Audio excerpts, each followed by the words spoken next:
ಪ್ರಿಯ ದೇವ ಮಕ್ಕಳೇ, ಹೇಗಿದ್ದೀರಿ? ಬೈಬಲ್ ಪ್ರಶ್ನೆಯ ಕಾರ್ಯಕ್ರಮಕ್ಕೆ ನಿಮಗೆಲ್ಲರಿಗೂ ಸ್ವಾಗತ.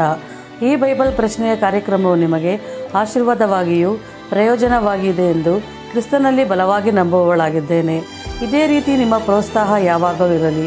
ಇನ್ನೂ ಹೆಚ್ಚಿನ ಪ್ರಶ್ನೆಗಳನ್ನು ನಿಮ್ಮ ಮುಂದೆ ತರಲು ಬಹು ಸಂತೋಷವುಳ್ಳವಳಾಗಿದ್ದೇನೆ. ಹಾಗಾದರೆ ಈ ದಿನದ ಪ್ರಶ್ನೆಯನ್ನು ನೋಡಿಕೊಳ್ಳೋಣ. ಜಲಪ್ರಳಯದ ನೀರು ನಿಂತಿದೆ ಎಂದು ತೋರಿಸಿಕೊಟ್ಟವರು ಯಾರು? ಜಲಪ್ರಳಯದ ನೀರು ನಿಂತಿದೆ ಎಂದು ತೋರಿಸಿಕೊಟ್ಟವರು ಯಾರು? ಉತ್ತರ ಗೊತ್ತಿದ್ದರೆ ದಯಮಾಡಿ ಕಮೆಂಟ್ನಲ್ಲಿ ತಿಳಿಸಿ. ಕಳೆದ ವಿಡಿಯೋದಲ್ಲಿನ ಪ್ರಶ್ನೆಗೆ ಇಂದು ಉತ್ತರವನ್ನು ನೋಡಿಕೊಳ್ಳೋಣ.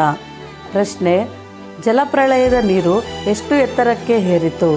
ಉತ್ತರ: ಬೆಟ್ಟದ ಮೇಲೆ 15 ಮೊಳ. ಆದಿಕಾಂಡ 7ನೇ ಅಧ್ಯಾಯ 20ನೇ ವಚನ.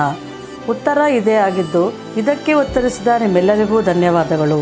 ಮುಂದಿನ ವಿಡಿಯೋದಲ್ಲಿ ಮತ್ತೊಂದು ಪ್ರಶ್ನೆಯೊಂದಿಗೆ ಭೇಟಿಯಾಗೋಣ.